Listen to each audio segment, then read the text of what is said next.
My father's family name being Philip, and my Christian name, Philip, my infant tongue could make of both names nothing longer or more explicit than Pip.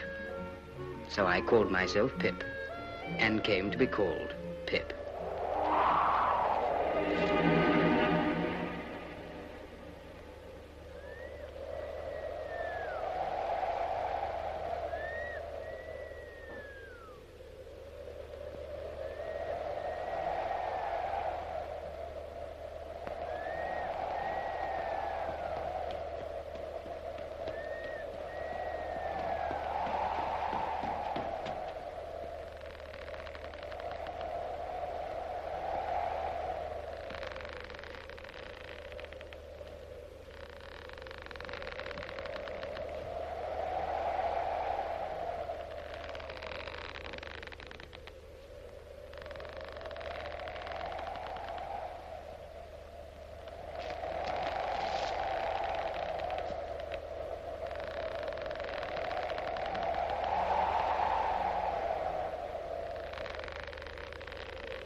Keep still, you little devil, or I'll cut your throat. No, sir, no.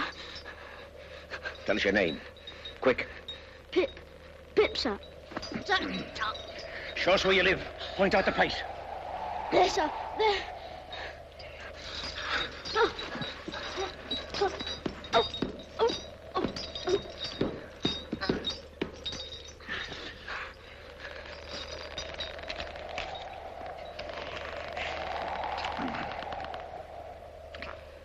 Now, where's your mother? There, sir. No, sir. There, sir. Also Georgiana. That's my mother. Ah. And is that your father along with your mother? Yes, sir. Him too. Late of this parish. Ah. And who do you live with? Supposing you're kindly let to live, which I ain't made up my mind about yet. With my sister, sir. Mrs. Joe Gargery. Wife of Joe Gargery, the blacksmith. Blacksmith, eh?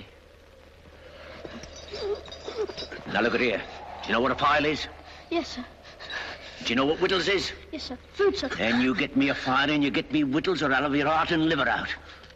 If you'll kindly let me keep upright, sir, perhaps I shouldn't be sick and perhaps I could attend more.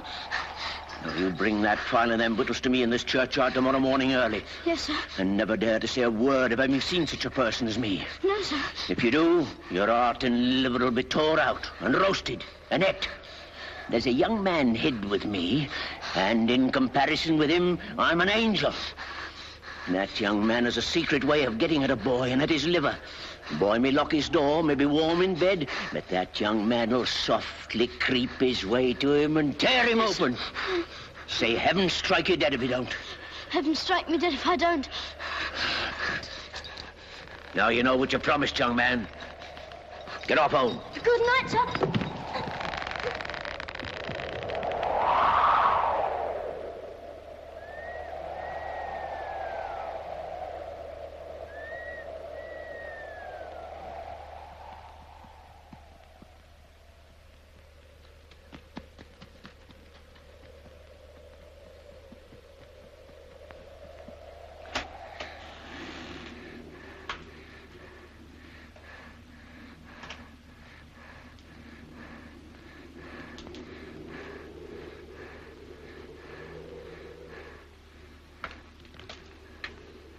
Hello, Joe. Mrs. Joe's been out a dozen times looking for you, Pip. She's out again now, making it a baker's dozen. She? And what's worse, she's got Tickler with her, Pip. She got up, she made a grab at Tickler, and she rampaged out, Pip. She rampaged out. She's a-coming. Get behind the door, old chap, and get the towel betwixt you. You young...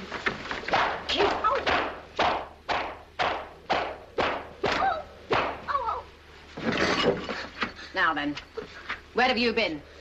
I've only been to the churchyard. Churchyard, indeed. You'd have been in the churchyard long ago if it hadn't been for me, and stayed there. It's bad enough being a blacksmith's wife without having to be a second mother to you. Churchyard, indeed. You'll be having me in the churchyard one of these days, keeping me on the rampage with my poor art. Get to the table. Both of you.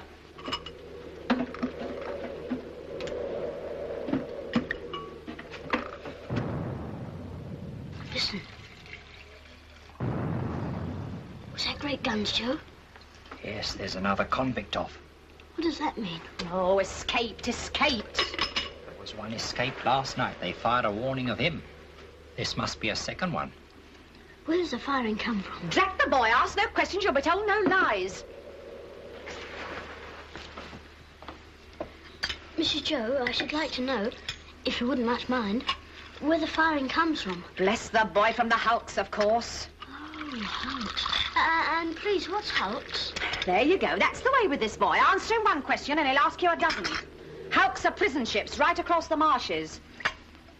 I wonder who's put in prison ships and why they're put in there. People are put into prison ships because they murder and because they forge and rob and do all sorts of bad things. And they always start by asking too many questions. Now get on with your supper. Get off to bed.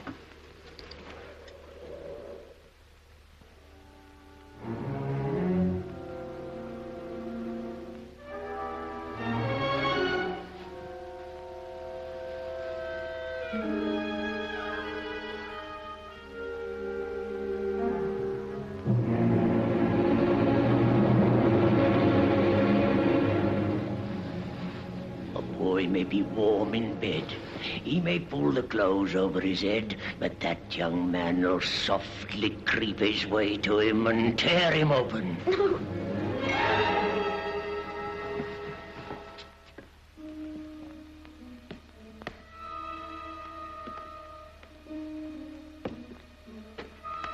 Wake up, Mrs. Joe. Wake up.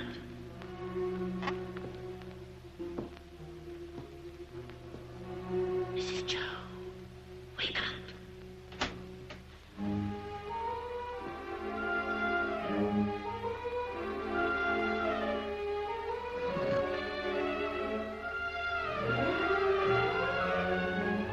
You're a thief, Pip.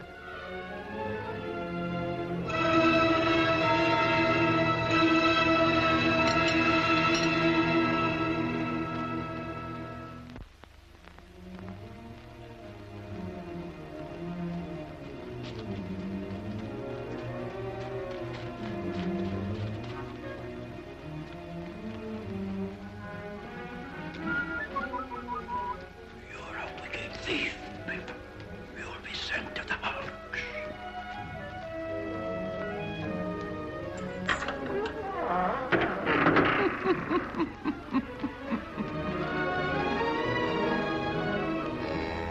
A boy with somebody else's brandy, with somebody else's pile. Somebody else's pork pie. Stop him! Hello, young thief. I couldn't help it, sir.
Sir?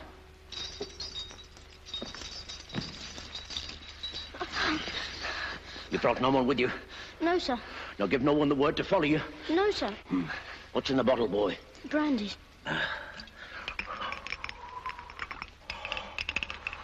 I think you've got the ague, sir. Oh, I'm much of your opinion, boy.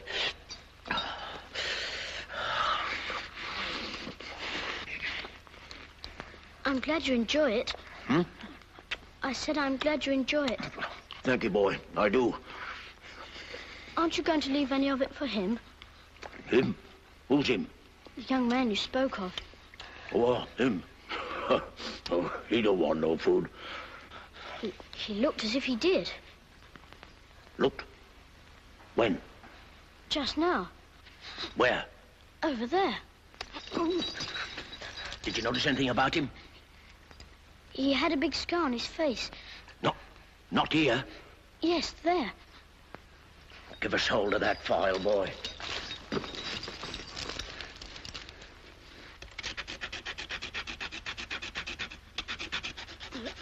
If you're not wanting me, sir, we have company for dinner, and my sister will be up early. Thank you, boy, thank you. This boy ought to be truly grateful, ma'am, for the princely dinner you've set before him. Do you hear what Uncle Pumblechook says? Be grateful. Why is it the young are never grateful? Naturally vicious. Now, to finish with, I want you all to taste a delicious, delightful gift from Uncle Pumblechook. It's a pie. A savoury pork pie. A savoury pork pie? Let's have a cut of this pie, Mrs. Doe, and we'll try to do it justice. Clean plates, cold. I always say a bit of savoury pork pie will lay atop of anything you may care to mention and do no harm. What's the matter, boy? Nothing, sir. I should think not.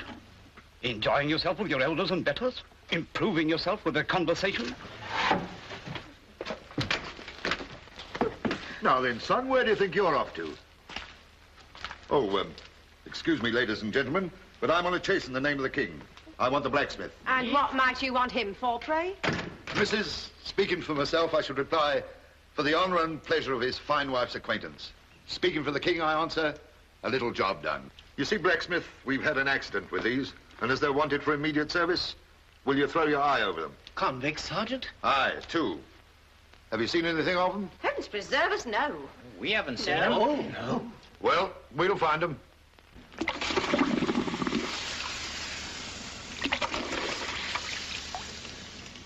Platoon, fall in. Platoon, prepare, touch. Shoulder, out. Left, 10. Platoon, march.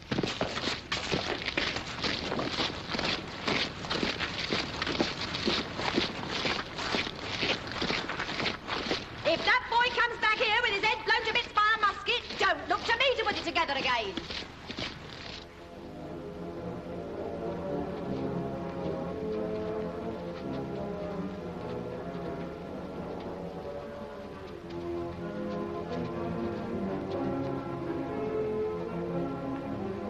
I hope we don't find them, Joe. I'd give a shilling if they had come round, Pip.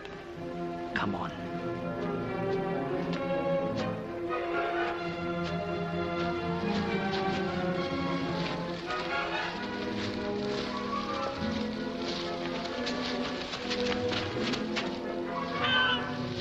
Convicts escaping!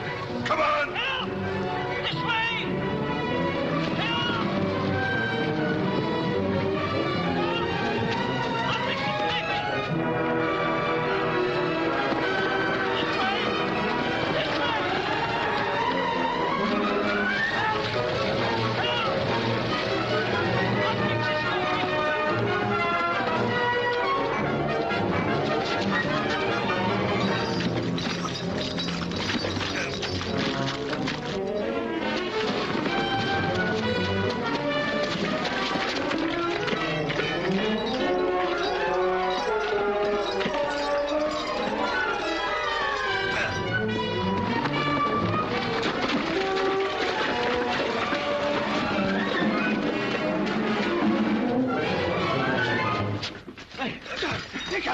escaping! Don't forget, I took him.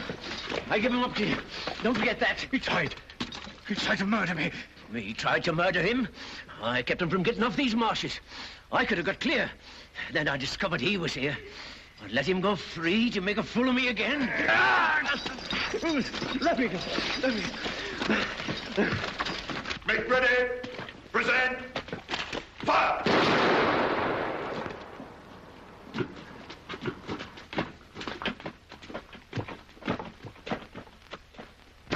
Hand.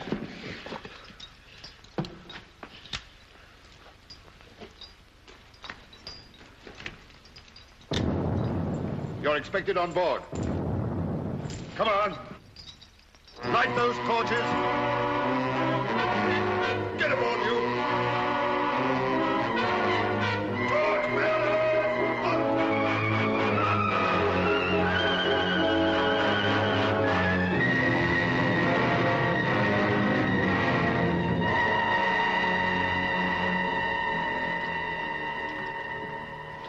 I wish to say something respecting this escape. It may prevent some persons laying under suspicion along me. What is it? I took some food from the blacksmith near the village, over yonder. It was a dram of liquor and a pie. You happen to have missed such an article as a pie, blacksmith? Well, my wife did the very moment you came in. Oh, so you're the blacksmith, are you? Then I'm sorry to say I've eat your pie. Oh, you're welcome to it as far as ever it were mine. We don't know what you've done, but we wouldn't have you starved to death for it, poor miserable fellow creature, would us, Pip? Give way, you. Cast off there.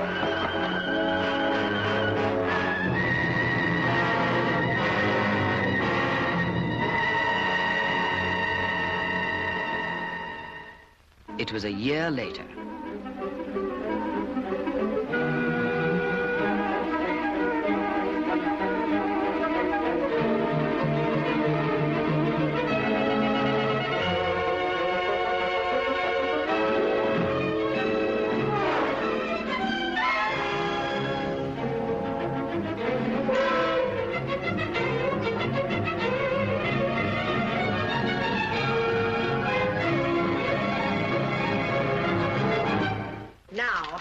If that boy ain't grateful this day, he never will be. But it's only to be hoped he won't be pampered. Not by Miss Havisham, ma'am. She knows better. Do you know who Miss Havisham is? Yes. Who? She's the strange lady in the large house. But she's mad, ain't she? She may be mad, but she's rich enough to make the boy's fortune. She wants him to go and play there. And he'd better play there, or else I'll work him. Well, wonder how she comes to know our Pip. Oh, Laura mussy me. Here I stand talking to me on moon calves, and Uncle Pumblechook waiting, and that boy grimed with dirt from the crown of his head to the soles of his feet. Oh.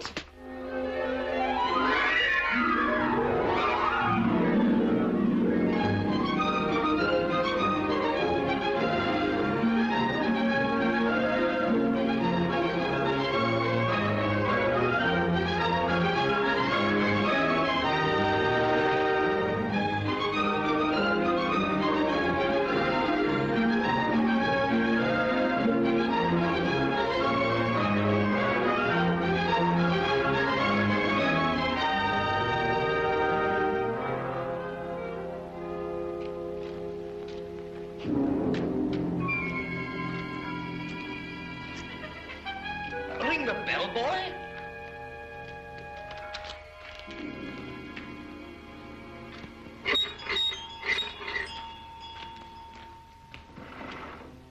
What name? Pumblechook. Quite right. Can you read the time, boy? Yes, sir. 3:15. Punctual to the minute. Let it be a lesson to you.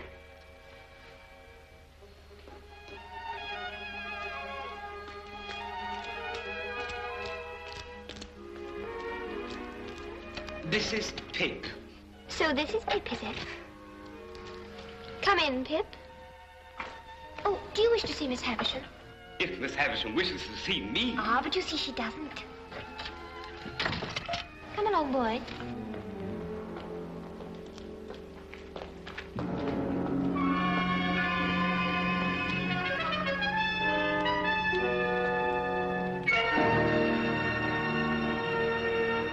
Your clock stopped, miss. It should say 3:15. Don't loiter, boy.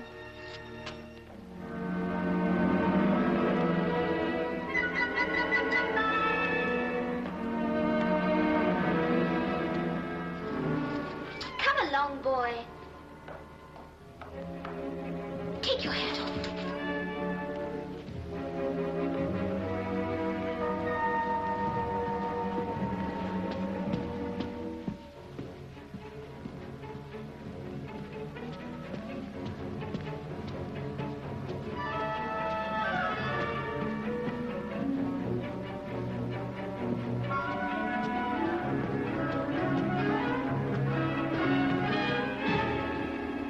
This door, boy. After you, miss. Don't be silly. I'm not going in.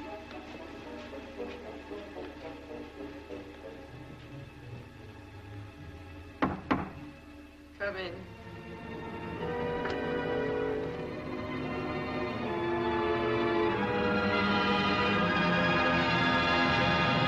Who is it?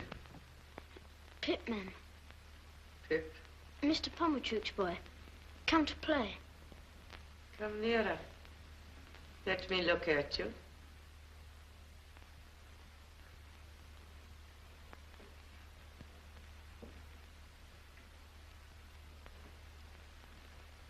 Come close.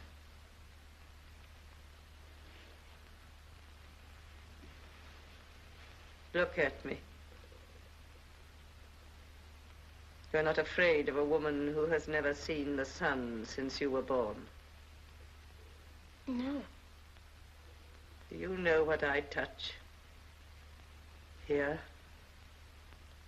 Your heart. Broken.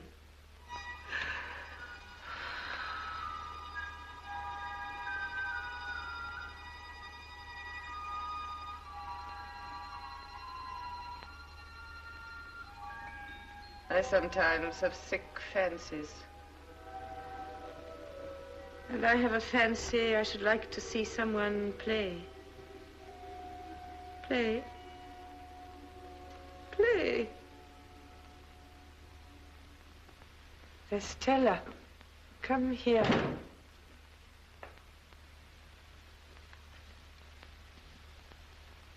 Your own, one day, my dear. And you will use it well. Let me see you play cards with this boy. With this boy? But he is a common laboring boy. And look at his boots. Well, you can break his heart.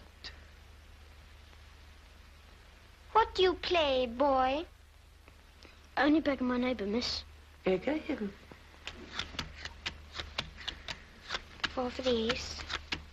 1 for a jack. He calls the knaves jacks, this boy. And what coarse hands he has. You stupid, clumsy, laboring boy. She says many hard things of you, but you say nothing of her. What do you think of her? I don't like to say. Tell me in my ear. I think she's very proud. Anything else? I think she's very pretty.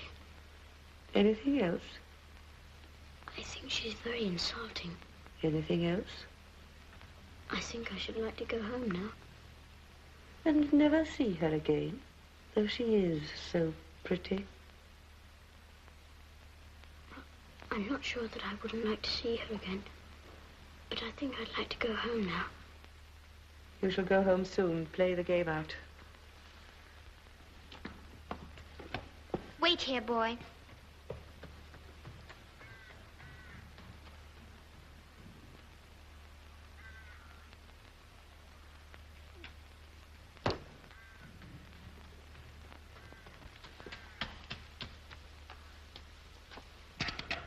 Why don't you cry?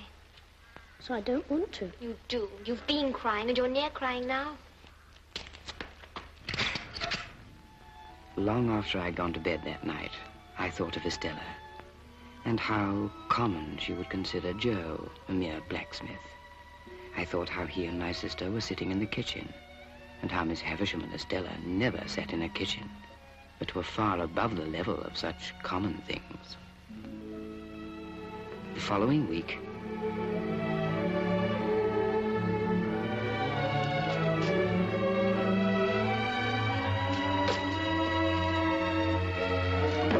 We'll come this way today, boy.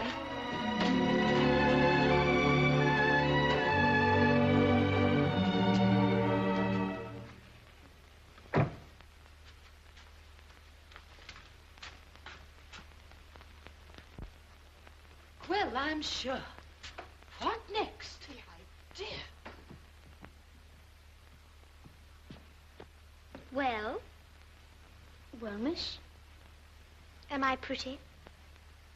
Yes, I think you're very pretty. Am I insulting? No, not so much so as you were last time. Not so much so. No. There, take that, you coarse little monster. What do you think of me now? I shan't tell you. Because you're going to tell upstairs, is that it? No, it's not it. Why don't you cry again, you little wretch? I'll never cry for you again.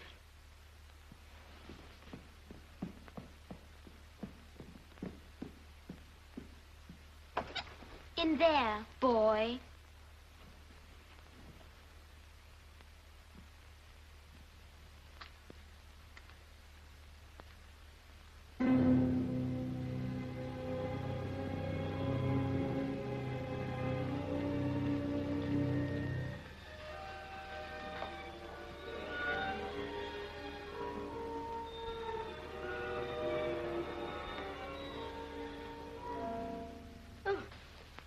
So the days have worn away, have they?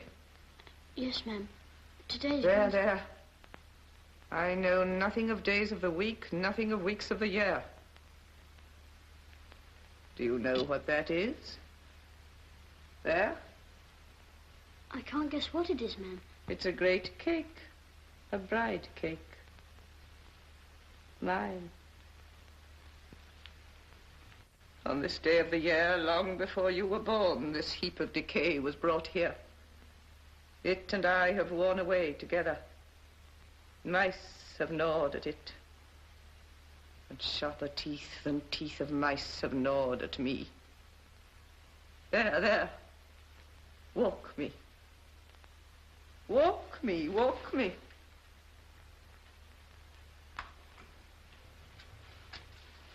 Dear Miss Havisham. Good morning. Morning, Miss Havisham. How well you look. I do not look well, Sarah Pocket. I'm yellow skin and bone. Those Pip are my relations. The Pockets. They are very particularly interested in my health. So once a year, on my birthday, I summon them to visit me. There. Pip, my dear, run into the garden and play. Estella will tell you when to come back. Yes, ma'am.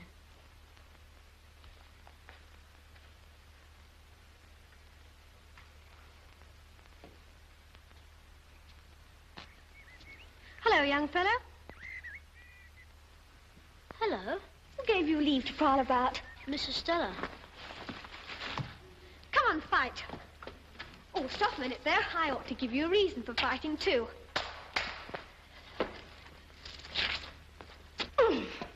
There it is. Come on. Are you satisfied with the ground? Quite satisfied, thank you. Good.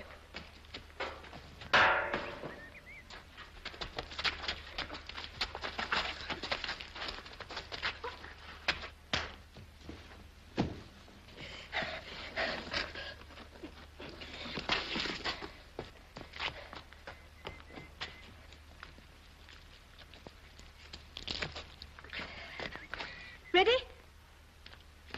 Ready?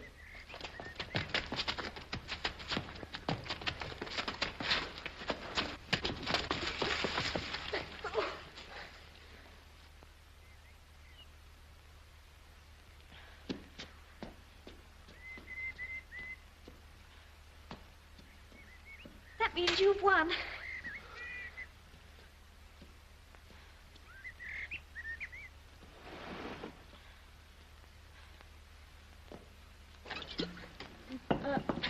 Can I help you? No, thank you. I'm quite all right. Good afternoon, then. Same to you. Boy! Boy!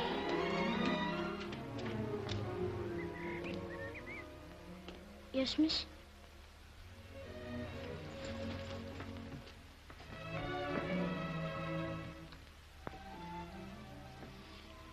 You may kiss me if you like. Now you ought to go home.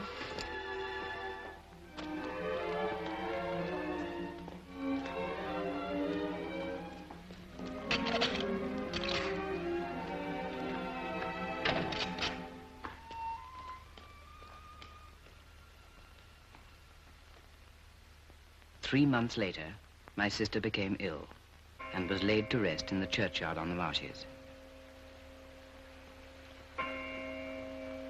The occasion was marked for me not so much by the passing of Mrs. Joe as by the arrival of Biddy.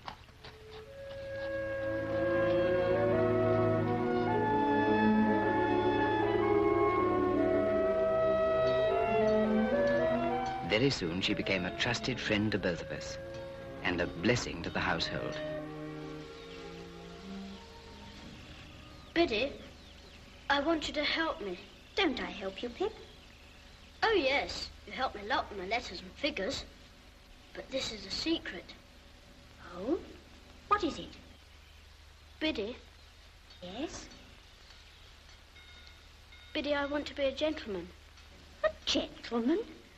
Oh, I wouldn't if I was you, Pip. I don't think it would answer. Biddy, I have a particular reason for wanting to be a gentleman. Well, you know best, Pip, but don't you think you're happy as you are? I'm not happy as I am. I'm coarse and common. Coarse and common, are you, Pip? Who said so? Beautiful young lady at Miss Havisham's. And I want to be a gentleman on her account.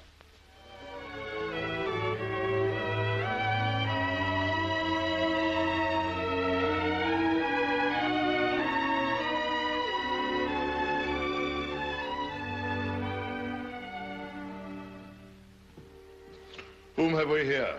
A boy. Boy of the neighborhood, hey? Yes, sir. How do you come here? Miss Havisham sent for me, sir. Well, behave yourself.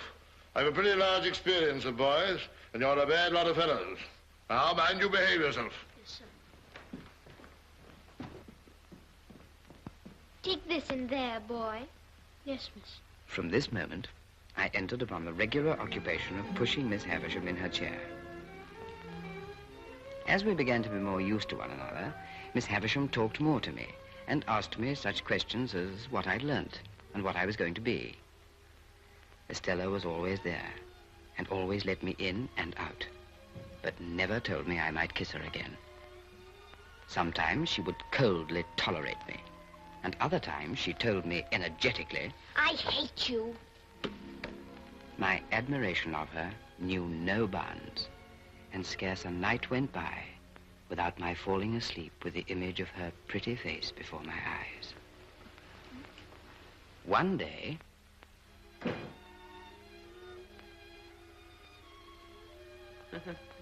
Does she grow prettier and prettier, Pip? Yes, Miss Havisham. There, there. That's all till next time. Miss Havisham, I can't come next time. This is sad news, Pip. Why not? Tomorrow's my birthday. I'm 14. Oh, and you start your apprenticeship with a blacksmith, do you not? Yes, Miss Havisham. Why so glum, Pip? Are you not excited by your new venture? I used to think I would be, but I'm not now. Pip, here are some golden sovereigns. A gift from me. Thank you, Miss Havisham. Do with them what you please. You've earned them well. Thank you. Come and see me on your next birthday. Yes, Miss Havisham. Estella, show him out. Goodbye, Miss Havisham.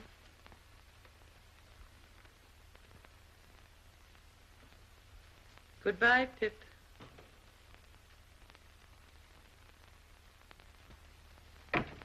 You'd better say goodbye to me, because I'm going away too.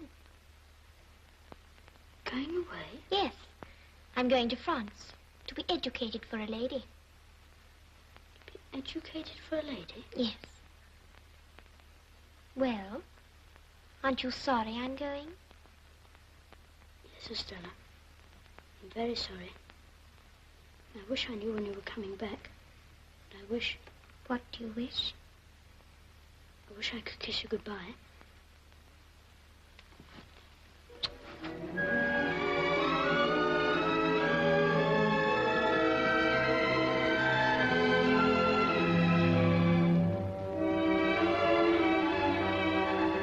My boyhood had ended, and my life as a blacksmith began. It was in the 6th year of my apprenticeship, and it was a Friday night.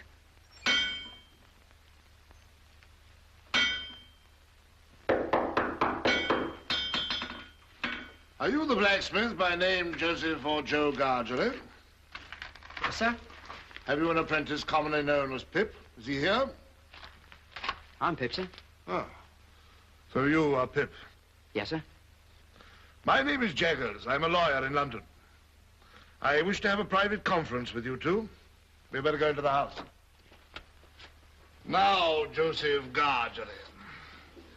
I am the bearer of an offer to relieve you of this young fellow, your apprentice. You would not object to cancel his apprenticeship for his own good, at his own request?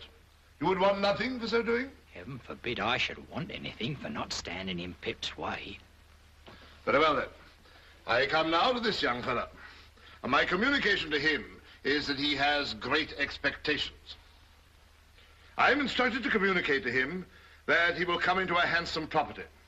Further, that it is the desire of the present possessor of that property that he shall be immediately removed from his present sphere of life and from this place and be brought up as befits a young gentleman of great expectations. Now, Mr. Pip, you are to understand first that it is at the request of the person from whom I take my instructions that you always bear the name of Pip. If you have any objection, now's the time to mention it. I have no objection. I should think not, indeed. Secondly, Mr. Pip, you are to understand that the name of the person who is your liberal benefactor is to remain a profound secret until that person chooses to reveal it. If you have any suspicion whom that person might be, keep that suspicion within your own breast. If you have any objection, now's the time to mention it. Speak out. I have no objection. And now, Mr. Pip, kindly consider me your guardian. Thank you, sir. Oh, I tell you at once, I'm well paid for my services, otherwise I shouldn't render them. I have arranged for you to go to London in a week's time. You will need some new clothes. They should not be working clothes. 20 guineas. Well, Joseph Gargery, you look dumbfounded. I am. Then good night, Mr. Gargery.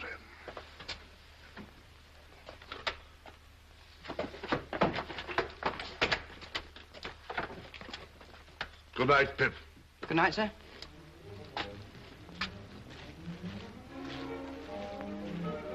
Pip, a young gentleman of great expectations. Minnie!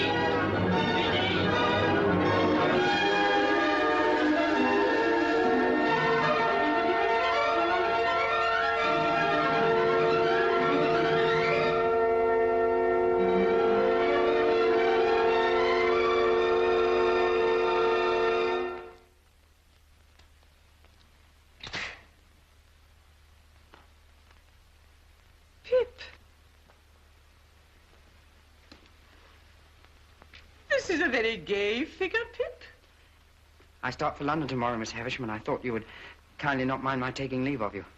Well? I've come into such good fortune since I saw you last, Miss Havisham, and I'm so grateful for it. I've seen Mr. Jaggers, Pip. I've heard about it. So you go tomorrow? Yes, Miss Havisham. And you are adopted by a rich person. Not named. No, Miss Havisham. And Mr. Jaggers is made your guardian. Yes, Miss Havisham. Is, abroad. Mr... Prettier than ever, and admired by all who see her. And you, too, have a promising career before you. Be good and deserve it, Pip. Yes. You will always keep the name of Pip, you know. Yes, Miss Havisham.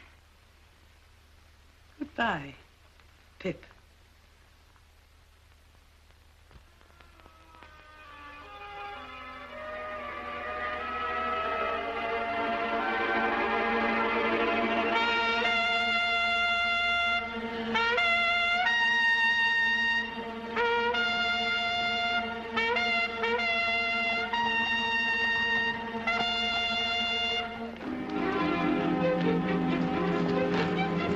Well,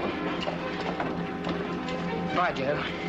God bless you, dear old Pip. God bless you. Bye, Biddy. Bye, Pip.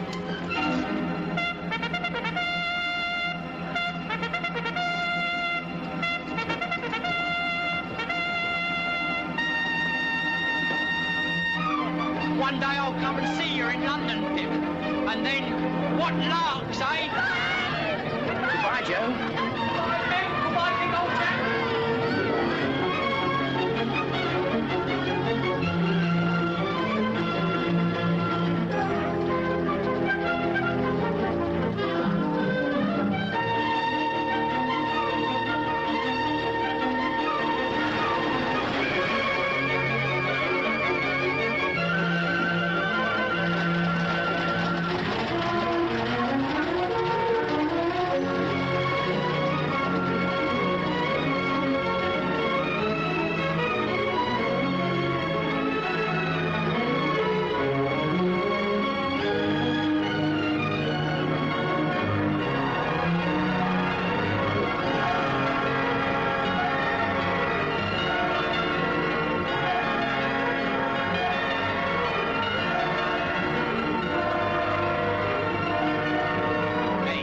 London.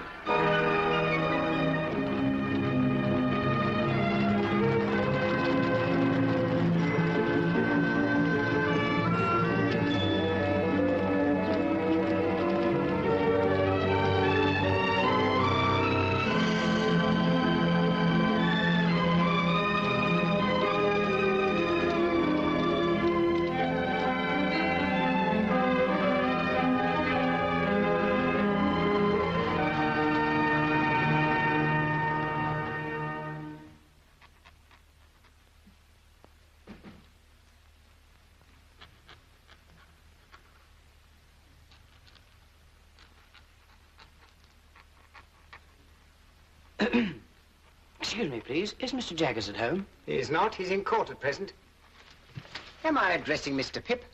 Yes, I'm Mr. Pip. Mr. Jaggers left word, would you wait in his room? Come this way, please. I couldn't say how long he might be, but it stands to reason his time being valuable, he won't be longer than he can help. Go and wait outside, Mike. Oh, I hope I'm not interrupting. Oh, certainly not. Oi! Your first time in London, Mr. Pip? Yes, sir. I was new here once. Rum to think of it now.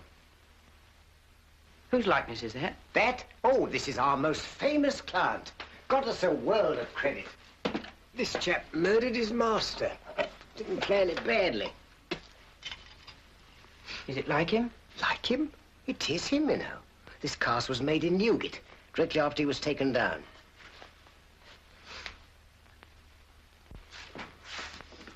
Oh, your man comes on this afternoon. Have you got the witness? Yes, Mr. Jaggers. Wait here. Mr. Pip's here. Good. Ah, so you've arrived safely, Mr. Pip. Good morning. Good morning, Mr. Jaggers. Now, we can soon settle you. Wemmick, Mr. Pip's file. Wemmick here will conduct you to a Mr. Herbert Pocket's rooms in Barnard's Inn, where you will live. Oh, sit down, Mr. Pip, sit down. Mr. Pocket will be able to give you a good lead as to the places in London with which you shall become acquainted. I take it that is agreeable? Yes, Mr. Jaggers. Next, money. Your allowance will be £250 per annum. which means that you will draw from Wemmick here the sum of £62, 10 shillings per quarter. A very handsome sum of money, too, I think. You consider it so? How could I do otherwise? But answer the question. Undoubtedly, Mr. Jaggers. Good. Get out! Now, here is a list of the tradespeople with whom you may run up an account. Wemmick, take Mr. Pibb round to Barnard's Inn. Yes, sir. I shall check the bills and pull you up if I find you getting on too well. Of course, you'll go wrong somehow, yes, but that's no fault of mine. Goodbye and good luck, Mr. Pibb. Mike! Mr. Wemmick, I don't quite know what to make of Mr. Jaggers. Oh, we don't mean that you should know what to make of him. Deep, that's what he is, as Australia. Who was that he shouted at so fiercely in the office? Oh, that was his housekeeper, name of Molly. He got her off on a murder charge. Murder? Isn't he frightened of having her about? Not him. When you come to see us again, take a good look at her. Shall I see anything very uncommon? You'll see a wild beast tamed. Keep your eye on it.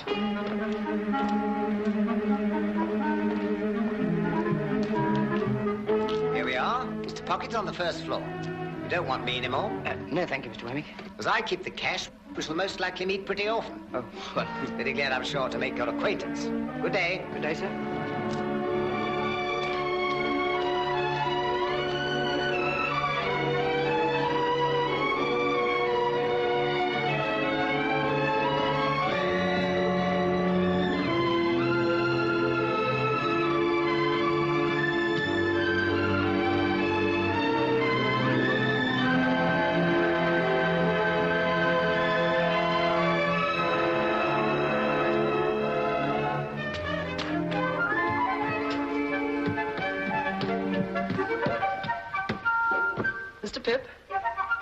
Mr. Pocket?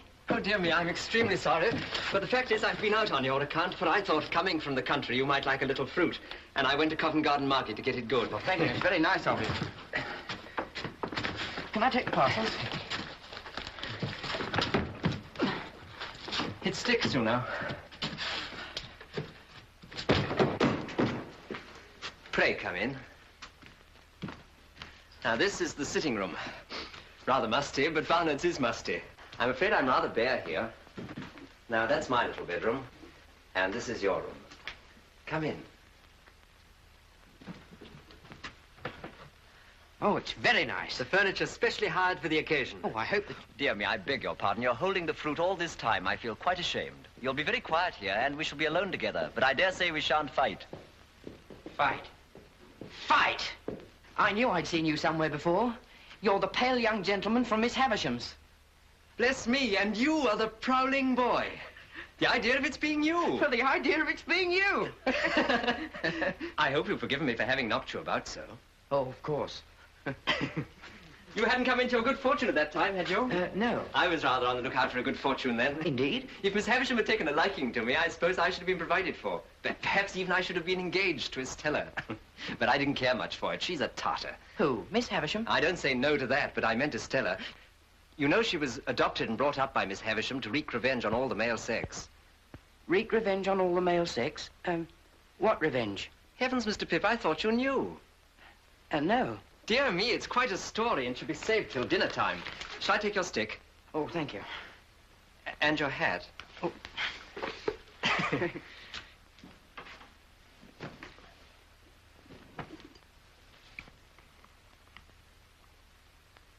Herbert. Yes, my dear Pip. As I've been brought up a blacksmith, I'd take it as a great kindness if you'd give me a hint when I go wrong in my manners. With pleasure, though. I should guess you'd need very few hints. Thank you very much. Now, please tell me more of Miss Havisham. Ah, yes, Miss Havisham. But let me introduce the topic by pointing out that in London it's not the custom to put the knife in the mouth, for fear of accidents. It's scarcely worth mentioning, or it's as well to do as other people do. Oh, I must apologize. Thank Not you at very all, much. I'm sure. Now, Miss Havisham was an heiress, and as you may well suppose, was looked upon as a great match. Well, one day there appeared upon the scene a certain man. I never saw him, for this was 25 years ago. He pursued her closely and professed to be devoted to her. And there's no doubt that she fell passionately in love with him, which brings me to the cruel part of the story. Merely breaking off to remark, my dear Pip, that it's not usually considered necessary to fill the mouth to its utmost capacity. Oh, very sorry. I was so interested. Not at all, I'm sure. The marriage day was arranged, the wedding dresses were bought, the wedding guests were invited. The day came, but not the bridegroom. He wrote a letter. Which she received when she was dressing for her marriage at 20 minutes to 9. Exactly. So that was why she stopped the clocks. Yes. And when she'd recovered from a bad illness, she laid the whole place waste, as you've seen it, and has never since looked upon the light of day. Herbert, you said that Estella was not related to Miss Havisham, but only adopted. When adopted? There's always been an Estella since I've heard of a Miss Havisham. I know no more. So, Pip, all I know of Miss Havisham, you know. Well, let's change to brighter prospects. Let's drink to London. And a very happy future. To London. And a very happy future.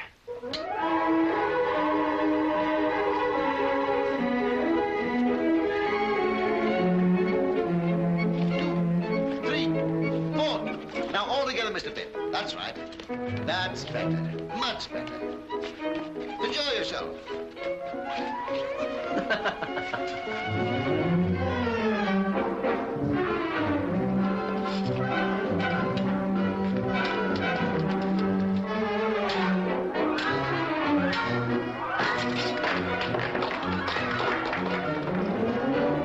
Ready? Ready.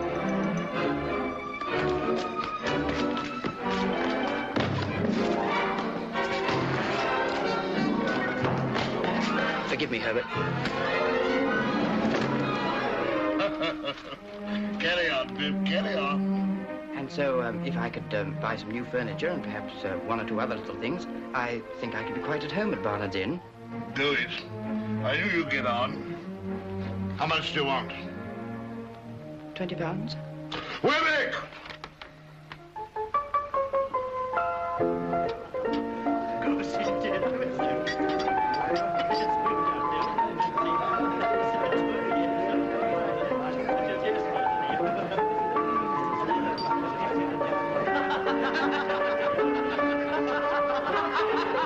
Well, Pip, I should say you were at home.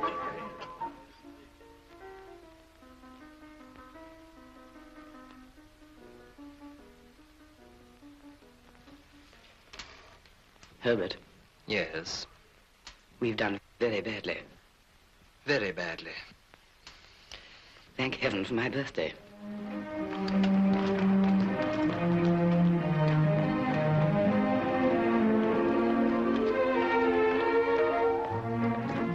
Good morning, Mr. Pip. Morning. Good morning, Mr. Pip. Good morning.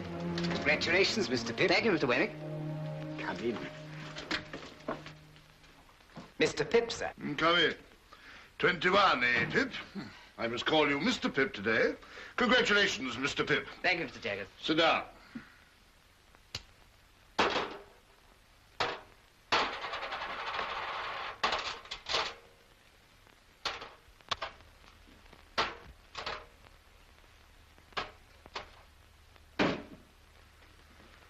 Now, my young friend, I'm going to have a word with you. If you please, sir. What do you suppose you are living at the rate of? At the rate of, Mr. Jaggers? The rate of. I'm afraid I'm unable to answer. I thought so. Now, I've asked you a question, my friend. Have you anything to ask me? Oh, well, of course, it would be a great relief to ask you several questions, Mr. Jaggers, if it were not forbidden. Ask one. Is my benefactor to be made known to me today? No. Ask another. Well, I was just wondering if I had anything to receive. I thought we should come to that. Wemmick! Mr. Pip, you have been spending pretty freely of late, and you're in debt, of course. I'm afraid I must say yes, sir. You know you must say yes, don't you? Yes, sir. Wemmick, hand Mr. Pip that piece of paper. Now, unfold it and tell me what it is.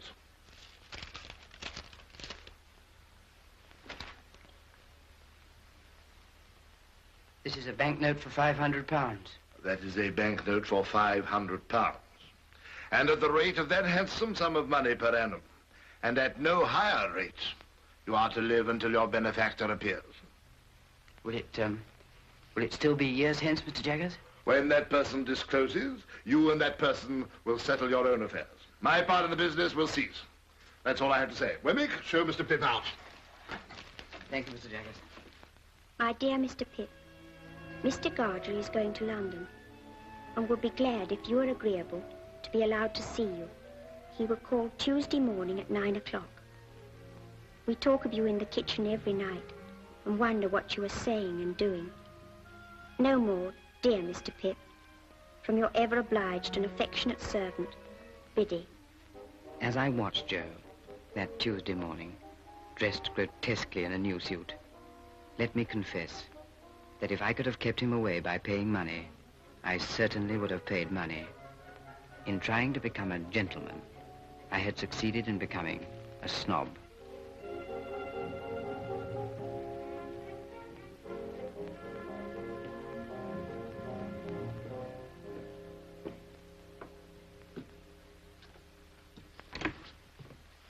Joe. How are you, Joe? Pip. How are you, Pip? Come in, Joe.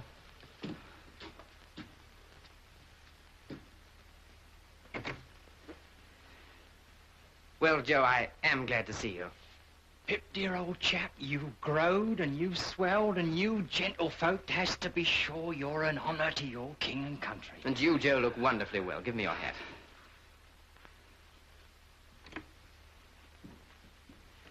Oh, Herbert, this is Mr. Joe Gargery. Joe, Mr. Herbert Pocket. How do you do, Mr. Gargery? Your servant, sir. Won't you sit down? Thank you kindly, sir.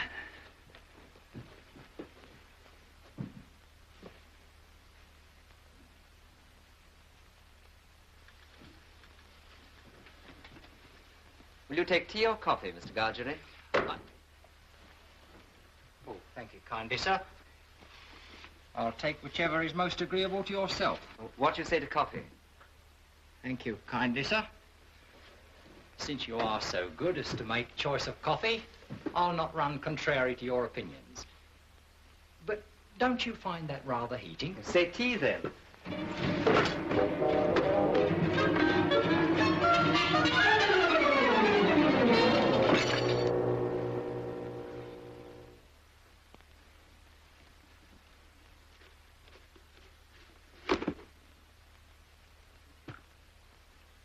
Pip, if Mr. Gargery will excuse me, I will go down to the porter's lodge to fetch the morning's letters. Thank you kindly, sir.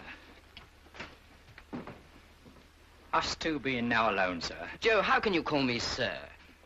Us two being now alone, Pip, I will mention what have led to me having the present honour.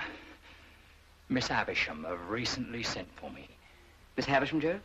Would you tell Mr. Pip, she said, that I wish to see him at once, for I have something most particular to disclose to him. I see.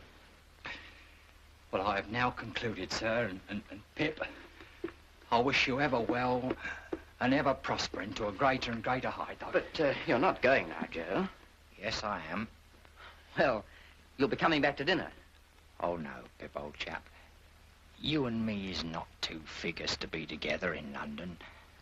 I'm wrong in these clothes, Pip. I'm wrong out of the forge and out of the kitchen off the marshes. But, Joe... You won't find half so much fault with me if you think of me as Joe the blacksmith. And so, God bless you, dear old Pip, old chap. God bless you.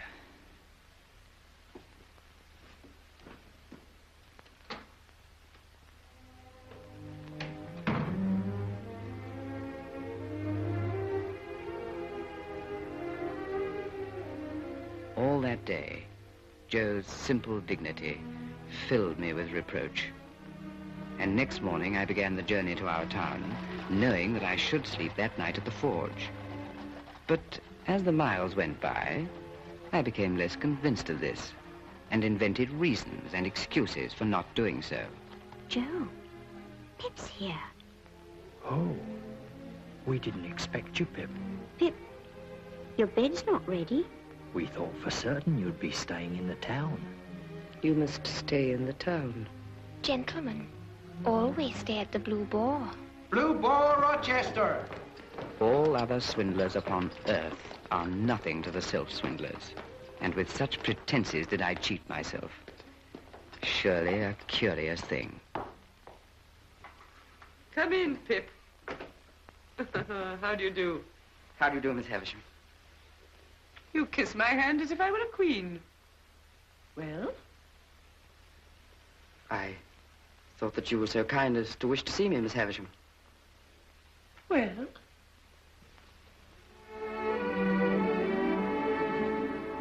Estella.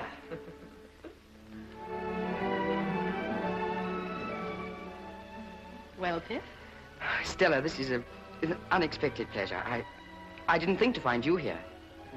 You two must have a lot to say to each other. Go out into the garden, both of you, and walk and talk together. I must have been a strange little creature to hide and watch you fight that day. But I did, and I enjoyed it very much. You rewarded me very much. Did I? Don't you remember? I remember I entertained a great objection to your opponent.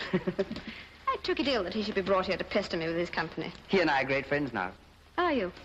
I imagine that since your change of fortune, you have naturally changed your companions. Oh, yes, naturally. Do you remember the first time I came here? The time you made me cry? Did I? I don't remember. Not remember you made me cry? You meant nothing to me. Why should I remember? You must know, Pip, I have no heart. Perhaps that's why I have no memory. No one looking at you could believe that.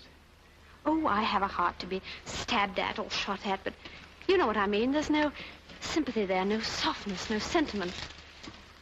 If we're to be thrown much together, you had better believe that at once. I can't believe it, Estella. Very well. It's said at any rate.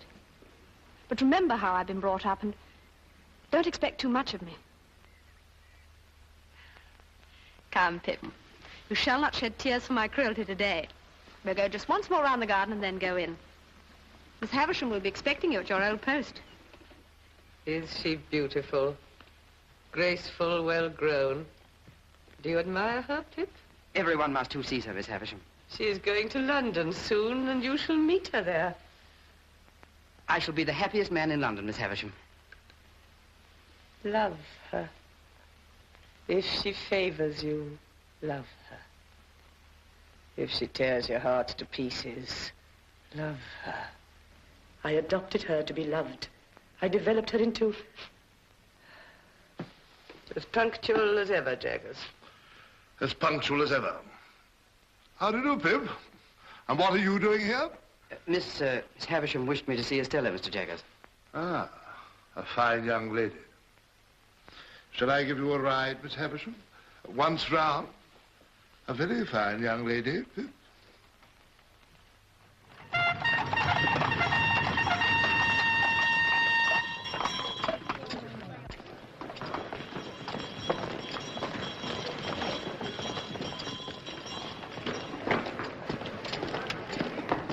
Estella.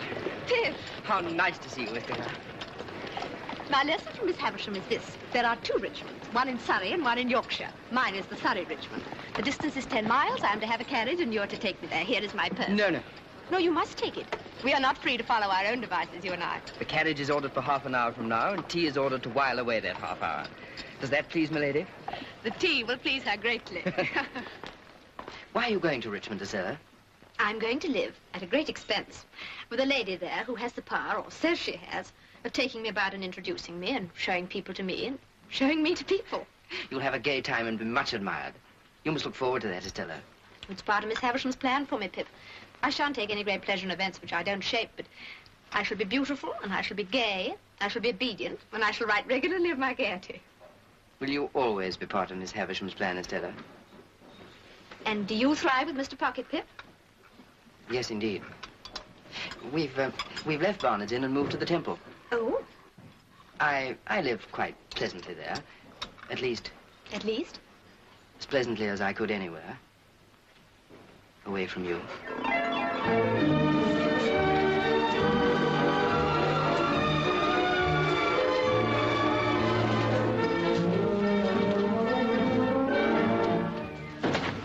All through that summer, I saw a great deal of Estella, and I was very happy.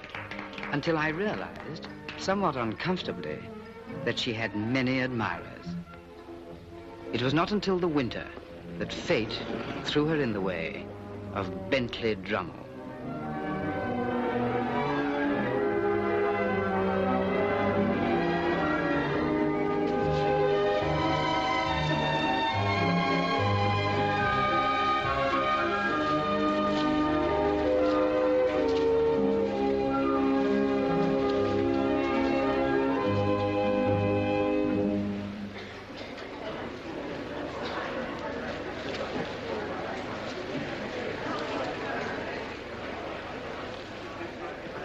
tired, Estella? Rather, Pip. You should be. Say rather I should not be. For I still have my letter to Miss Havisham to write before I go to bed. Recounting tonight's triumph? Surely a very poor one, Estella. I don't know what you mean. I didn't know there'd been any. My lords, ladies, and gentlemen, This is our dance, Estella. pray take your places for the next dance.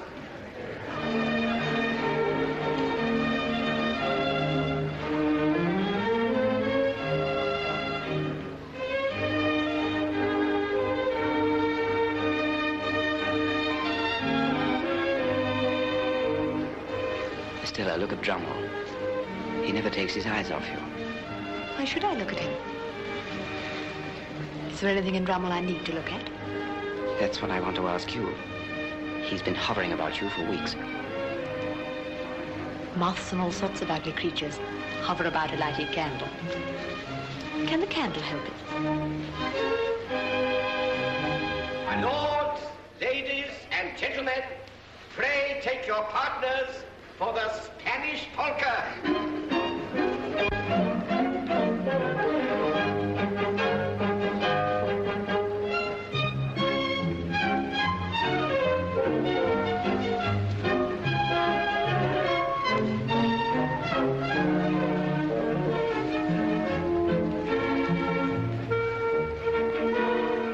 Everybody dislikes him, you must know that. There's nothing to recommend him but money and a ridiculous row of addle-headed ancestors. It makes me wretched to see you encourage him. Does it?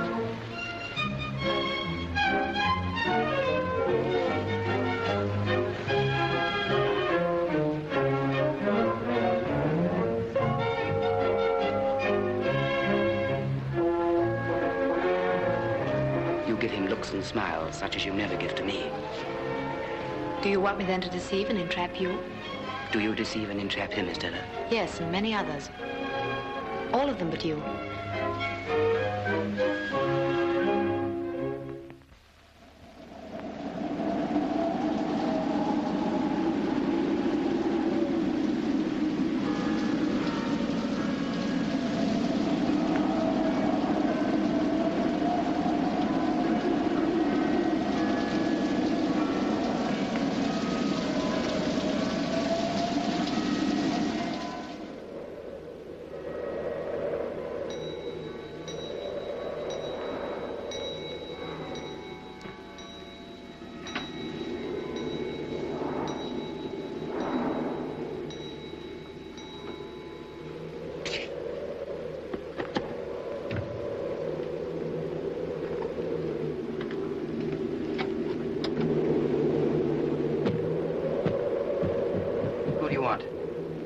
Mr. Pip. I'm Mr. Pip. What's your business? My business? Ah, yes, I'll explain my business by your leave. Do you wish to come in? Yes, I wish to come in, master.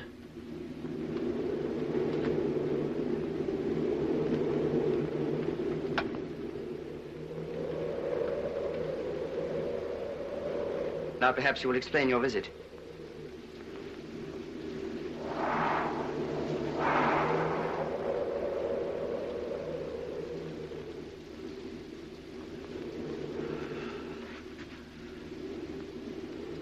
It's disappointing to a man after having looked forward so distant and come so far.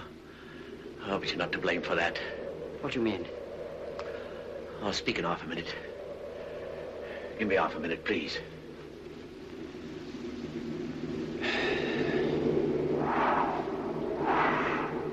There's no one nigh, is there? Why do you ask that question? You're a gayman. I'm glad you growed up a gayman. Now I know who you are. The churchyard. The churchyard on the marshes. You're the convict I gave the food to. You acted nobly, my boy. Noble, Pip, and I've never forgot it. If you're grateful to me for what I did when I was a child, and you've come to thank me for it, there's no need. However, since you've found me out, will you drink something before you go? Yes, I I will drink, I thank you, before I go.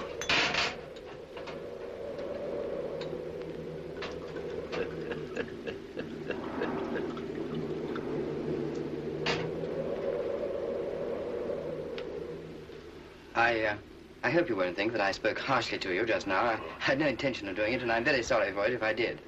I wish you well and happy.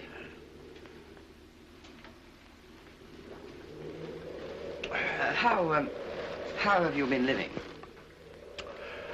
I've been a sheep farmer, away in the New World, in New South Wales. I hope you've done well. I've done wonderful well. I'm famous for it. Oh, I'm very glad to hear it. I hope to hear you say so, dear boy. But you've done well, too, eh?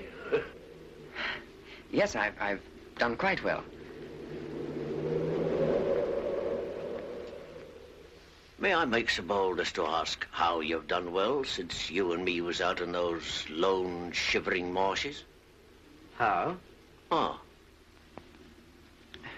Yes, I've been chosen to succeed to some property.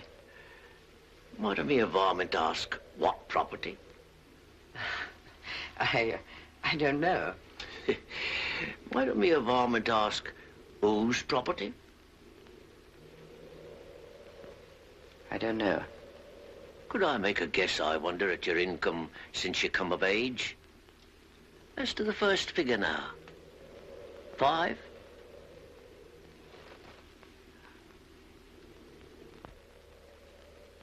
Concerning a guardian.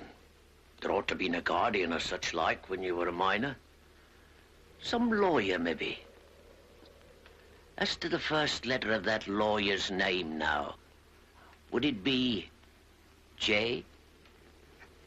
As the employer of that lawyer whose name began with J and might be Jaggers, I wrote from Portsmouth to a person in London for particulars of your address. That person's name? Why, Wemmick.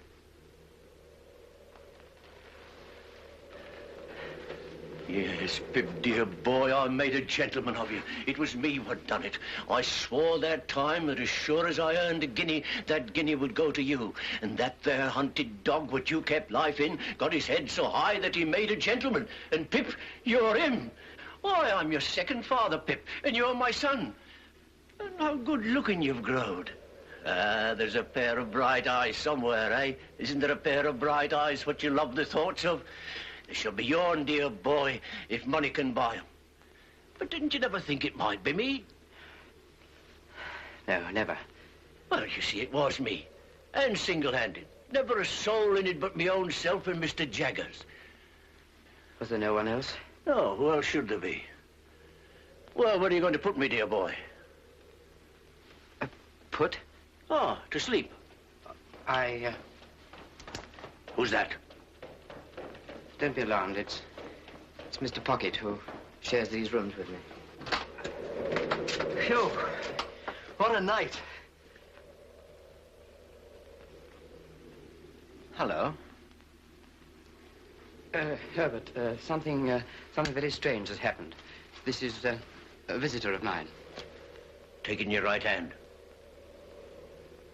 Say, strike me dead on the spot if I split in any way, whatever. Strike me dead on the spot if I split in any way, whatever. Kiss it. Do as he says, Herbert. Now, you're an oath.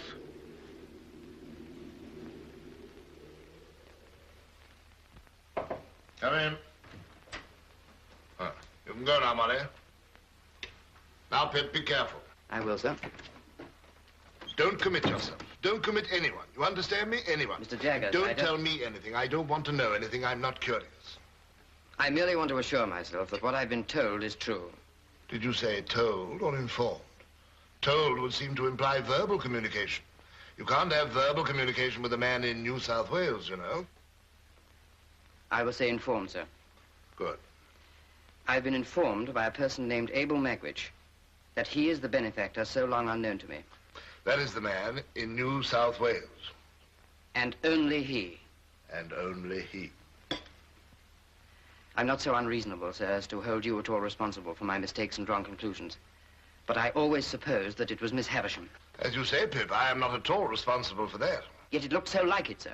Not a particle of evidence, Pip. Take nothing on its looks, take everything on evidence. There is no better rule. Well, I have nothing more to say. I think you should know that I communicated with Abel Magwitch in New South Wales and reminded him that if ever he should present himself in this country, it would be an act of felony, rendering himself liable to the extreme penalty of the law.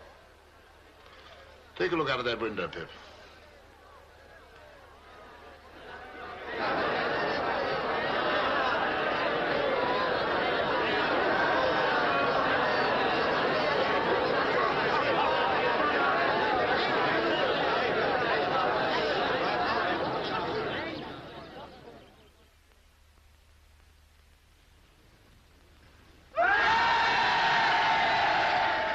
That sort of thing happens every day.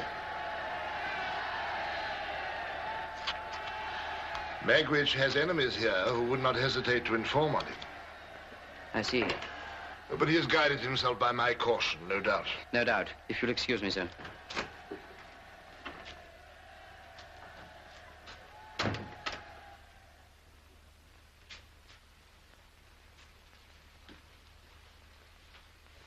There's no other alternative. He must be got out of the country, and I shall have to go with him. Why must you go with him? He's risked everything on my account. I can do no less than stand by him now. What will you say to Estella? I'm at a loss to know what to say to her. She'd never understand about him. But I must see her before I go.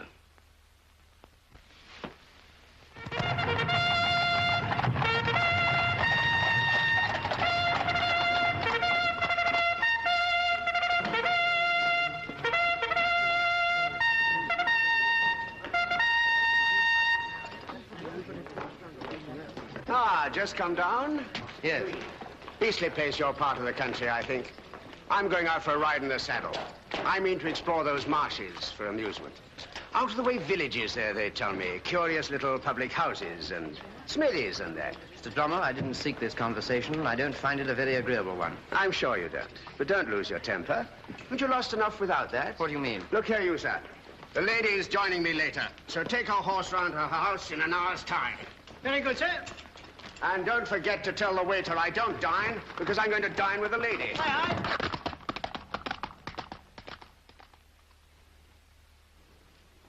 aye. Come in.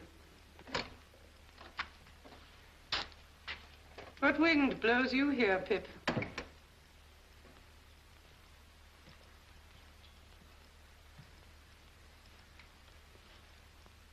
I went to Richmond yesterday to speak to Estella, Miss Havisham.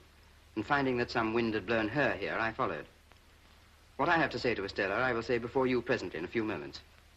It will not surprise you. It will not displease you. I'm as unhappy as you could ever have meant me to be. I have found out who my patron is.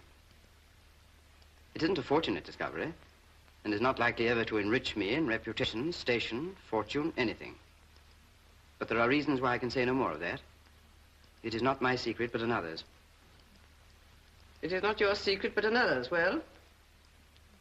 When you first caused me to be brought here, Miss Havisham, I suppose I really did come here as any other chance boy might have come, as a kind of servant, to gratify a want or a whim and to be paid for it.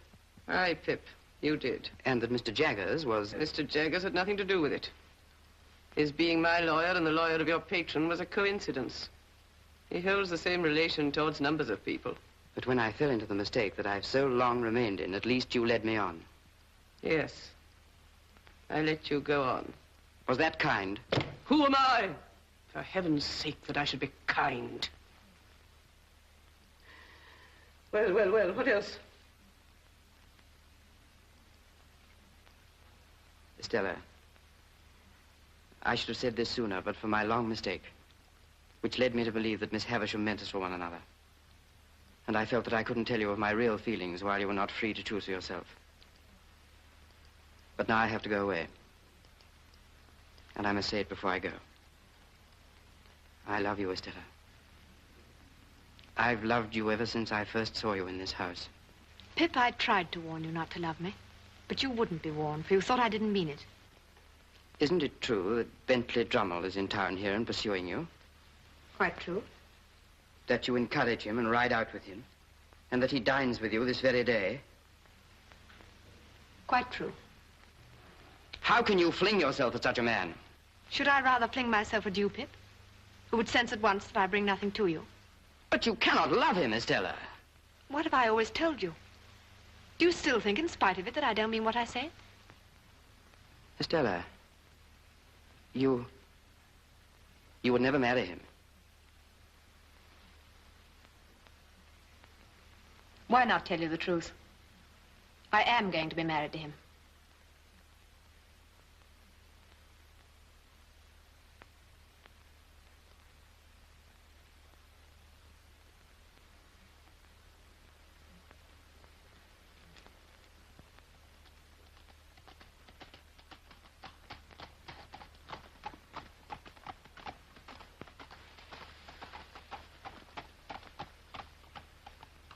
Come, Pip.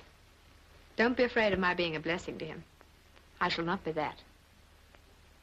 Here is my hand. Let us part on this. You'll get me out of your thoughts in a week.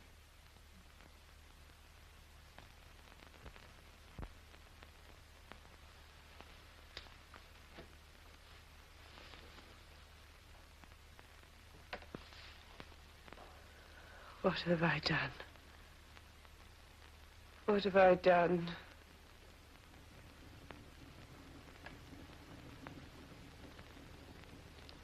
If you mean what have you done to me, Miss Havisham, let me answer. Estella has been part of my existence ever since I first came here, the rough, common boy whose heart she wounded even then. She has been the embodiment of every graceful fancy that my mind has ever known. To the last hour of my life, she cannot choose but remain part of my character. Part of the little good in me, part of the evil. But you may dismiss me from your mind and conscience. But Estella is a different case. And if you can ever undo any scrap of what you've done amiss, in keeping part of her right nature away from her, it will be better to do that than to bemoan the past through 100 years.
Late that evening, I left the room with the long table for the last time and started on my way back to London.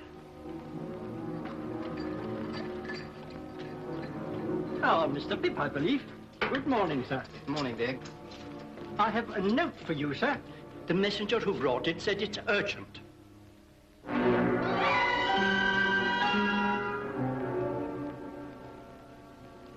Get me a cab off the stand, Dick. Yes, sir. Morning, Whitney. What's the trouble? So you got my note, then? Yes, I came straight here.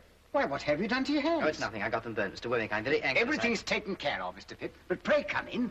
You don't object to an aged parent, I hope? Oh, no, no. I should be delighted. This is Mr. Pip, Aged P, and I wish you could hear his name. Oh.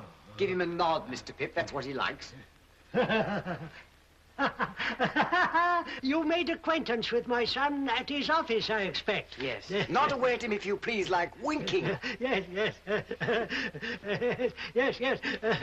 I hear that my son is a wonderful hand at his business, sir. Yes. You're as proud of me as Punch, ain't you, Aged P? There's a nod for you. There's another one for you. Yes, yes. Now, Mr. Pip and I have business to discuss. Oh. Come and sit down. I want to offer an apology, for he isn't capable of many pleasures. Just tip him a nod now and then when he looks off his paper, and he'll be as happy as a king. Pleasure, Mr. Wemmick, and I'm sure that you'll appreciate that I'm most anxious to know what's happened. Of course. Now, I heard by chance yesterday morning that an old enemy of a certain convict, whose name we needn't mention, Yes. had got wind of his being in England. So I went to the temple and found Mr. Herbert.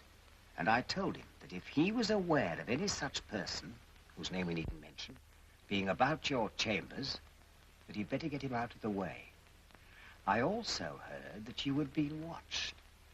That I've been watched? Yes. And might be watched again.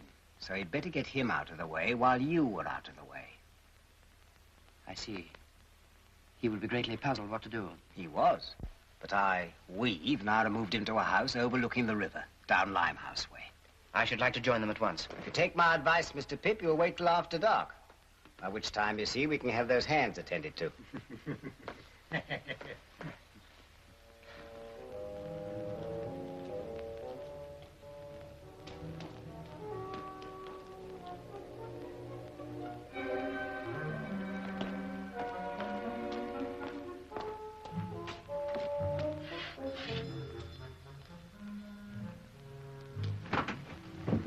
Good evening, ma'am. Good evening, sir. Thank you, Mrs. Wimple, and you can send up our supper, if you will. Very good, sir. How is he? All's well.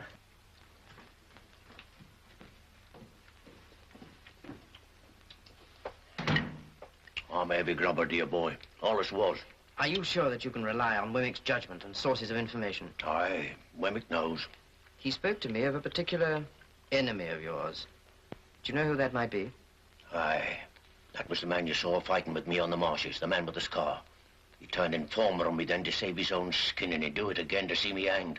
But no sneaking rat like him's going to make me leave, my boy. Well, if you're worried about that, there's no need. I'm coming with you. No. You're a gay one. What a gay one my boy's turned out to be, eh? The following day, I sent Herbert to make some inquiries. He found that the packet boat for the continent left Gravesend Pier at high tide every Thursday. I set myself to hire a boat. It was soon done. I couldn't get rid of the notion of being watched, and how many undesigning persons I suspected of watching me, it would be hard to calculate. I began to go out as for training and practice, sometimes alone, sometimes with Herbert. We were out in all weathers and became, as was our intention, familiar figures on the river. My burns were still very painful. We made it a practice that Herbert should embark from the place nearest to the house where our convict was hidden. As the hours of the tide changed, we took to going further downriver. There, on the marshes, we found a lone public house where we decided to stay on the night of our escape. And from a nearby buoy, we timed the passing of the packet boat.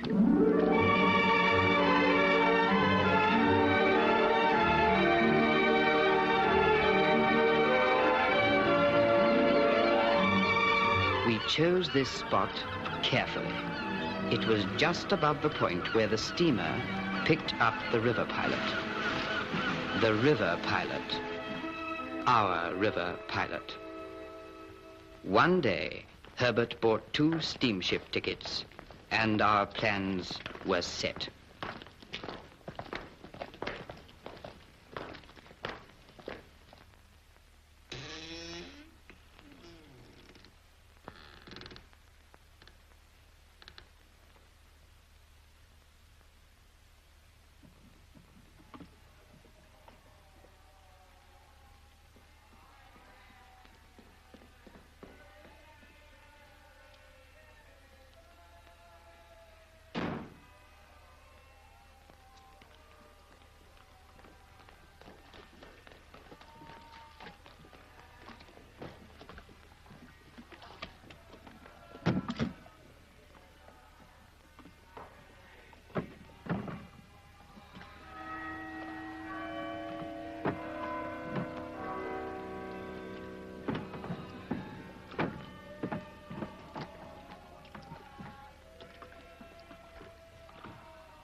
Boat ahoy!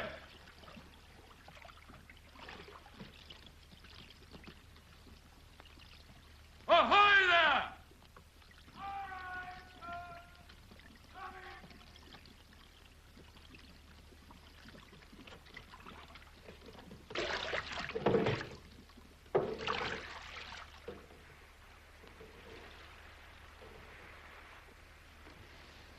Tell me something. What, dear boy? What I did for you as a child was such a small thing. Why have you done so much for me? I had a child of my own once, Pip. A little girl who I loved and lost. What happened to her? I don't know. It's a dark part of my life, dear boy. Ain't worth telling. But when on those lone, shivering marshes, a boy was kind to a half-starved convict, that boy took the place of the child he had lost. Pull on your left.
Here she comes.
You have an escaped convict there. That's the man in the stern. I call upon him to surrender and you to assist.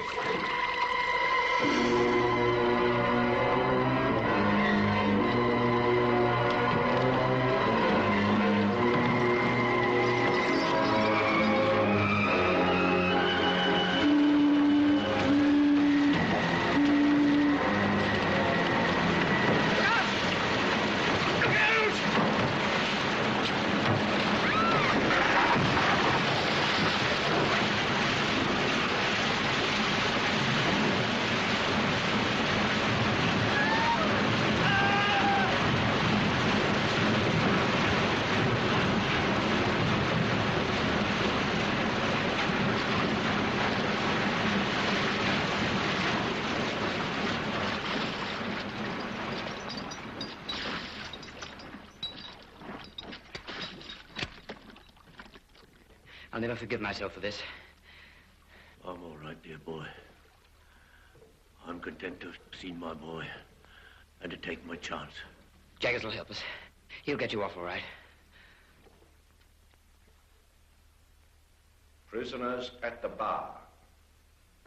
It is now my duty to pronounce the sentence demanded by the law.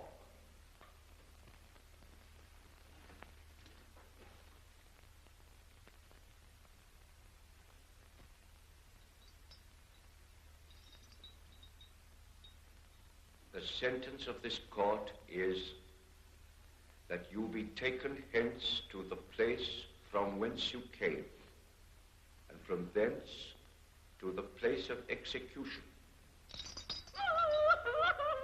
and that each of you there be hanged by the neck until you be dead. And may Almighty God have mercy on your souls. Are you absolutely certain there is nothing you can do to save him? Nothing. You realize, of course, that you no longer inherit his money. That will be claimed by the crown. The money's no interest to me. If you had been a blood relation, it might have been different. You are not a blood relation, so it is not different. You mean if he had a child, the money would go to the child? The money might go to the child. Mr. Jaggers, there was a child. So you think there was a child, do you? I know there was a child. And what's more, Mr. Jaggers, you know it. Sit down, Pip.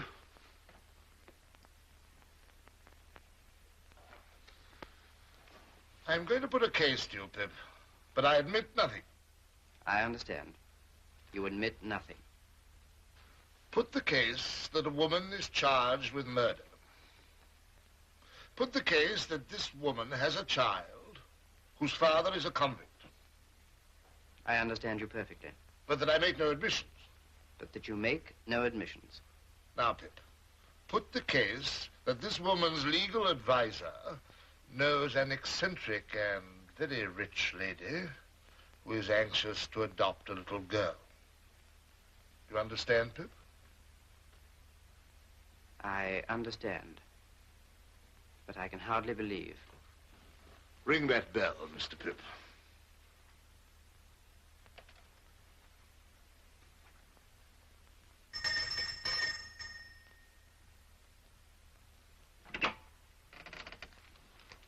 Yes, sir?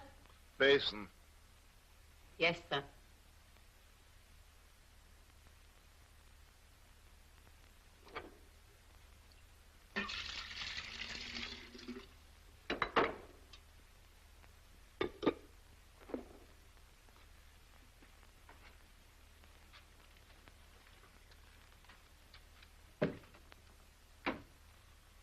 Well, Pip? If I'm in my right mind, and that woman is Estella's mother, this legal advisor you mention will have a lot to answer for. Now, Pip, put the case that this legal advisor has often seen children tried at the criminal bar. Put the case that he has known them to be habitually imprisoned, whipped, neglected, cast out, qualified in all ways for the hangman, and growing up to be hanged. Put the case that here was one pretty little child out of the heap that could be saved. Put that last case to yourself very carefully, Pip. I do, Mr. Jaggers. Did he do right? He did right. Good. Does Estella know? You mean, does the little girl know? Yes. No, she does not know. She must never be told. As to that, she has a claim to her father's property. The legal advisor must use his own judgment. Her father's condition is considerably worse. He has been moved to the prison infirmary.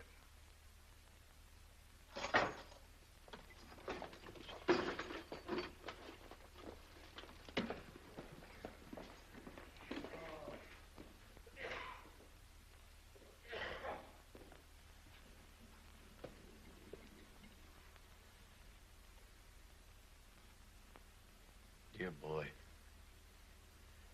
I thought you wasn't coming. And yet, I knew somehow that you would. It's just the time.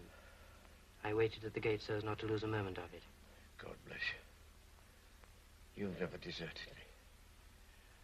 And what's best of all is, you've been more comfortable along with me since I was under a dark cloud than when the sun shone. That's best of all. Are you in pain? I don't complain of none, dear boy. You never do complain.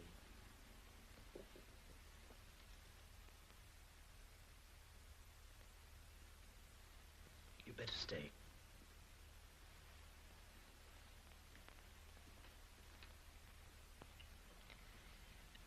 I have something to tell you. Can you understand what I say?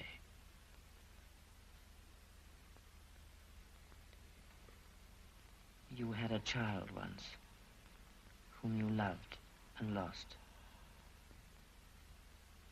She lived and found powerful friends.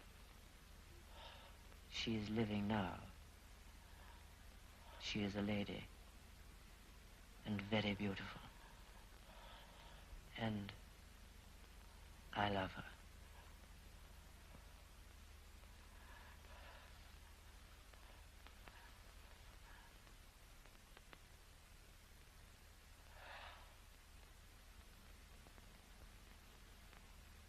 Oh, Lord, be merciful to him, a sinner.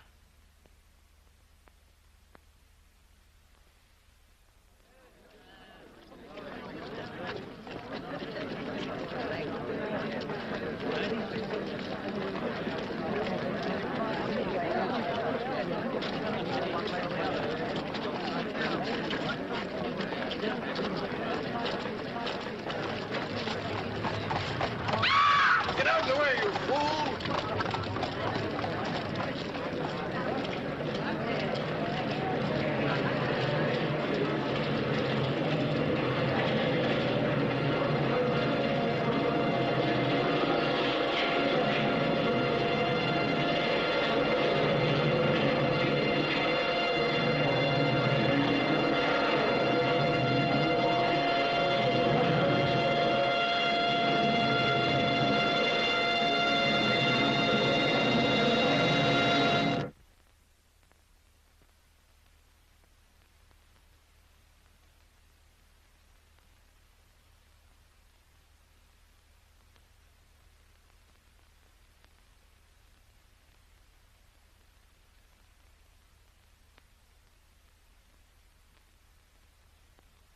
Is it, Joe?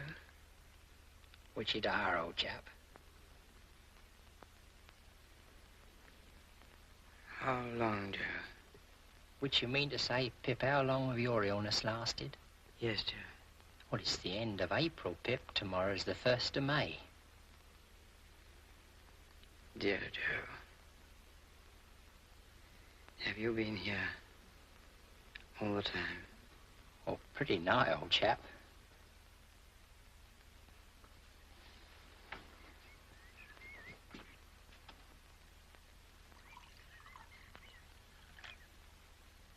Joe, where am I? You're home. I brought you home, dear old Pip, old chap.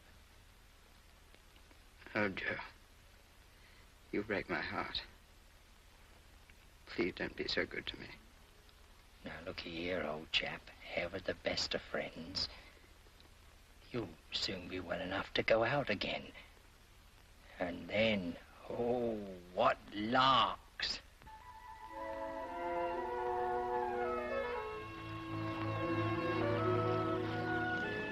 Billy, you have the best husband in the world. And Joe, you've the best wife in the world. Which I know, Pip, old chap, which I know. You'll be very happy. Which are our intention, Pip, old chap. And you'll have children. Which also are our intention, Pip, old chap. One day, Pip, you'll marry too. I don't think I shall, Biddy. Not now. Dear Pip, do you still fret for her? I think of her. But that poor dream Biddy has all gone by. All gone by. I knew as I said these words that I secretly intended to visit the old house that evening.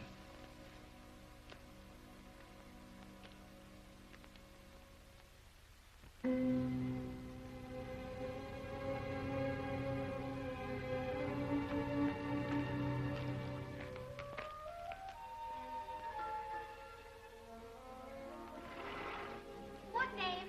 Tumblechook. Quite right.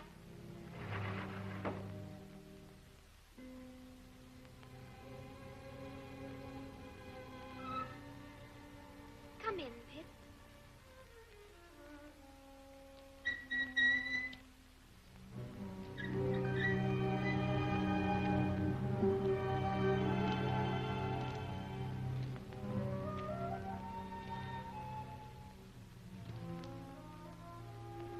I know nothing of days of the week, nothing of weeks of the year. Don't loiter, boy.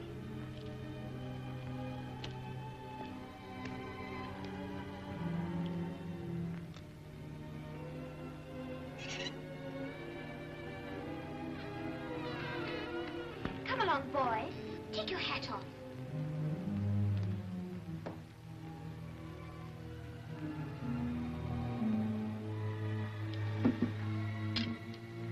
Whom have we here? A boy. A boy of the neighborhood, eh? But he is a common laboring boy. You can break his heart. This door, boy.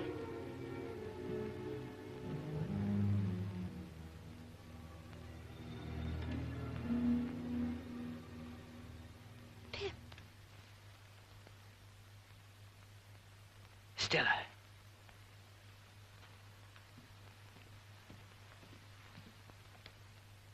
Stella, what are you doing here? I thought you were in Paris with your husband. I have no husband, Pip. Have you not heard? I've been ill, Stella. I've heard nothing. When Mr. Jaggers disclosed to Bentley Drummle my true parentage, he no longer wished to have me for a wife. Well, Pip, why don't you laugh? You've every right to. I've no wish to laugh, Stella. I'm truly sorry. You've no need to pity me. It has simplified my life. There's now no need to sell the house. It is mine, and I shall live here. I shall like it here, Pip. Away from the world and all its complications.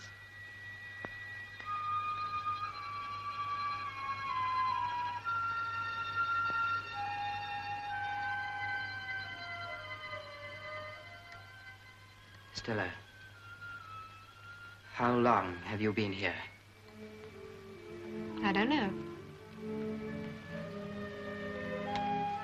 Stella, you must leave this house. It's a dead house. Nothing can live here. Leave it, Stella, I beg of you. What do you mean? This is the house where I grew up. It's part of me. It's my home. It's Miss Havisham's home. But she's gone, Stella, gone from this house, from you, from both of us. She is not gone. She is still here with me in this house, in this very room. Then I defy her. I have come back, Miss Havisham. I have come back to let in the sunlight.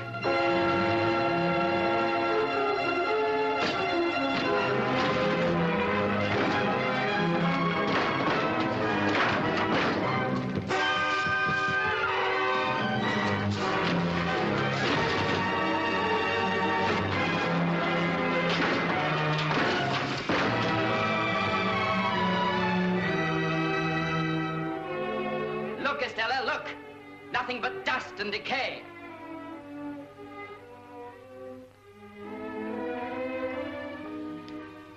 I've never ceased to love you, even when there seemed no hope for my love. You're part of my existence, part of myself. Estella, come with me, out into the sunlight. Look at me. Pip, I'm afraid. Look at me.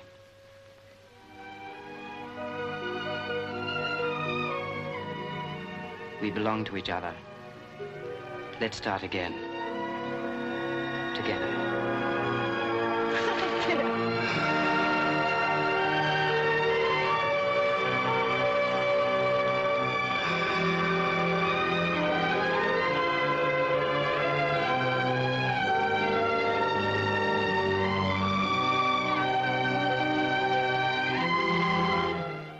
A fireman's helmet sets the auction rooms alight with Flog It at 3:45. And here on BBC Two, a big family up sticks to escape to the country. Next.